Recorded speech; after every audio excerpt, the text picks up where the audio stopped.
again, welcome back to another mushroom foraging vlog. It's now December, so that means that there's not going to be a massive amount of species that I'm going to be able to find, but there will still be something, so we shall see.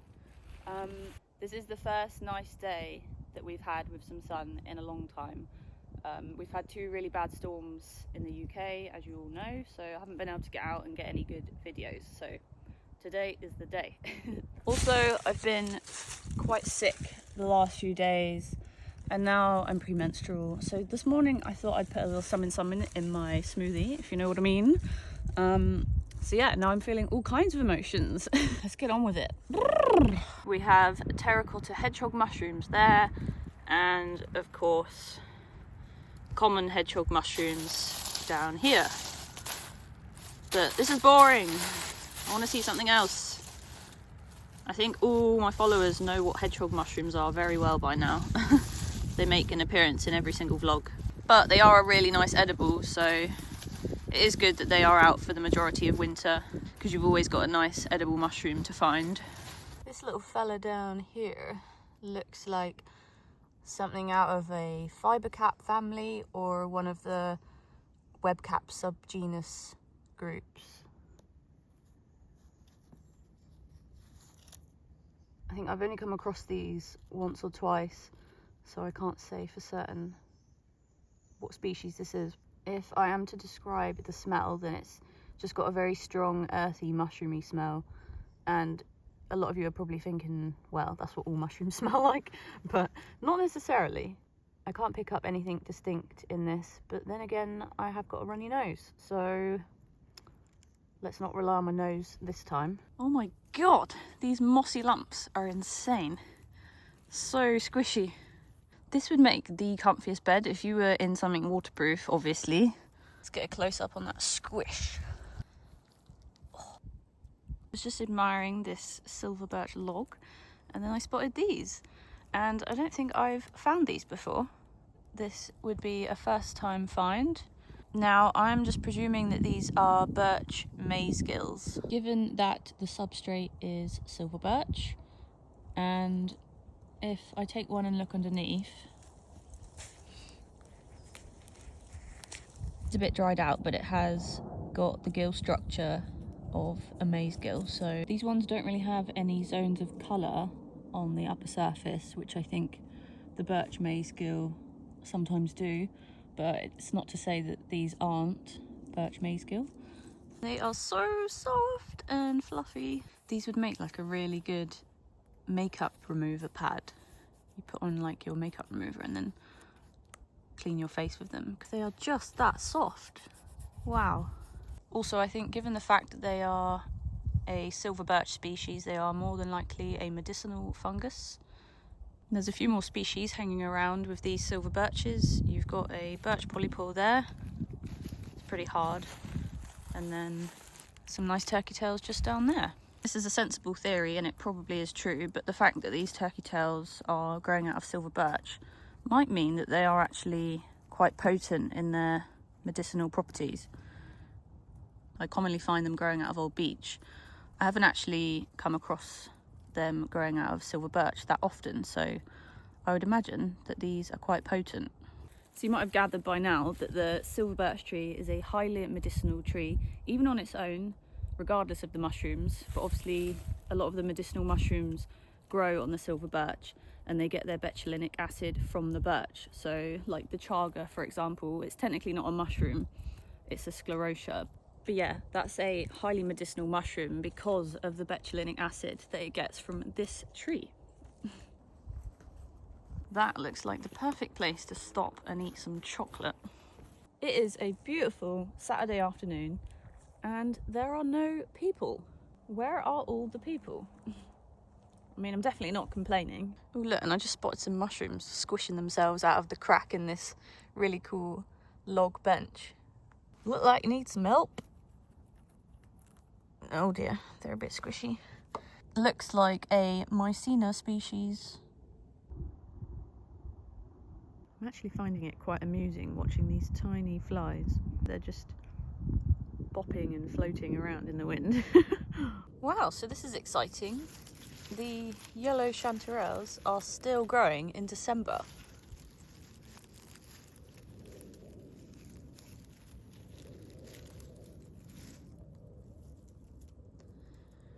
So it seems in my areas that these grow into the colder months, and generally they are a summer species going through to autumn. But this year I've not really found any until October, November, and obviously now December. That has changed my perspective on these. I've just found some green elf cupwood, but there's no fruiting bodies present. I think they prefer it when it's a little bit warmer, in my experience this year, because I did find a few this year, and this wood is very rotten. It's becoming very mulched. Some sort of mycelium action going on. There's some very, very fine white threads, and on the camera it just looks like little splotches of cotton wool, but up close it's tiny, tiny, intricate weavings of threads. Put it back and cover it over. Continue doing your thing. Sulphur tufts right here. They are most definitely not edible, in case you didn't already know. They do have an edible lookalike called the conifer tuft. I don't think people really eat them, to be honest, because they look so similar. Whoa, that is cool.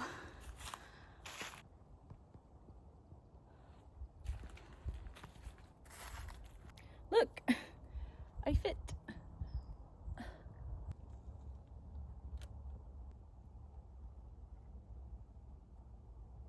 I have just found a really cool log. Well, it's a tree actually, like a whole tree, but it's got so many mushrooms on it.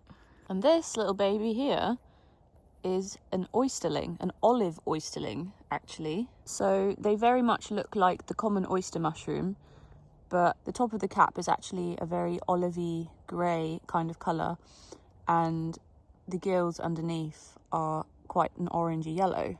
And just peeking over the other side are some actual oysters. So this one is quite dry, so it's looking a little bit brown around the edges. This is most likely the winter oyster, the grey oyster, Pleurotus austriatus. And it's really cool that we can compare these two side by side. So on the right we have the olive oysterling, and on the left we have the winter oyster or the grey oyster. The actual oyster will grow to be much larger. The olive oysterling doesn't grow to be very large at all, I don't think. And you can see the olive oysterling is a lot more colourful on the cap and underneath also. Right, the audio messed up, so I've just got to add this in quickly. Some people eat these mushrooms, some people don't. There are sources online that state that they have carcinogens in them. I can't see that there's any strong evidence for this, and mycologists online have stated that this is still edible, so you can make your own mind up about that. Oh, they smell bloody nice though, mate. Just got some more dried winter oysters underneath there as well. I wouldn't bother eating those because they are quite weathered. Then we have a range of Ganoderma species, and the big boys are down here underneath.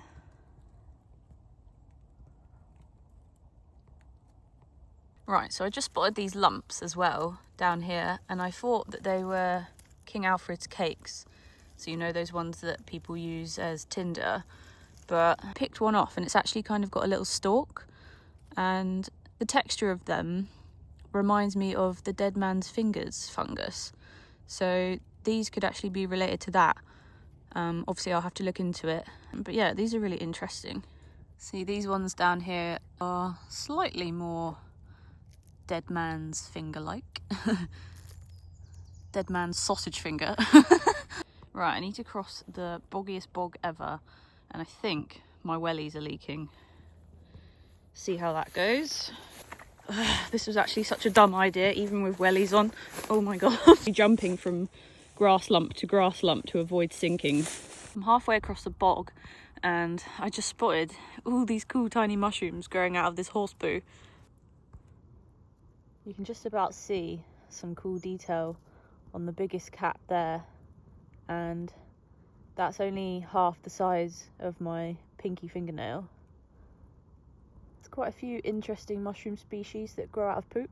I think I've got someone on Instagram actually who whose special interest is mushrooms that grow out of poop, or dung is the more sensible word. I made it! Pretty sure that my feet are wet from the inside of the wellies. So it might be time that I have to say goodbye to the rainbow wellies, guys. Sad times. I could see these really big spongy marshmallow looking things from really far away in the distance, and they caught my eye. I think this is a really old lump of oak that's rather rotten. I think they're quite weather affected. They are very full of water and texturized and damaged, it seems. Can't say I am too familiar with this species. Just found some more funky brackets. So the blushing brackets have more sort of odd shaped pores, whereas the maze gills have like these deep slots that are in a maze kind of formation. In this particular spot, the woodbluets are really purple. This is a very abundant patch as well, and there's quite a few growing, but unfortunately they've been damaged by the weather and by slugs. Some people might look at this and think it looks a lot like a violet webcap because it's got a very bulbous base at the bottom of the stipe and it's very deep purple. But once you get to know bluets well, you will recognise that distinct, pleasant aroma that they give off. The hedgehog mushrooms have definitely seen better days. They are rather soggy and slug bitten, so we need a nice fresh flush, and they will continue to flush for a bit longer throughout December in my experience, so hopefully we'll get some more. So if things calm down a bit now and we just get some consistent cold weather and a bit of sun, then we might get some nice mushrooms popping up. Oh yeah, on the plus side as well, next week we have the winter solstice, so we will gradually be granted with more daylight following that. Hooray! I will continue to be making vlogs or videos about nature related things and mushrooms and stuff over the course of winter, but obviously it's heavily weather dependent now, so it depends if we get a nice day or not. But yeah, obviously I can't promise when because it does depend on the weather, so expect something to come out every 2 weeks maybe. Anyways, thanks for following along and watching and interacting. It's nice. So yeah, bye.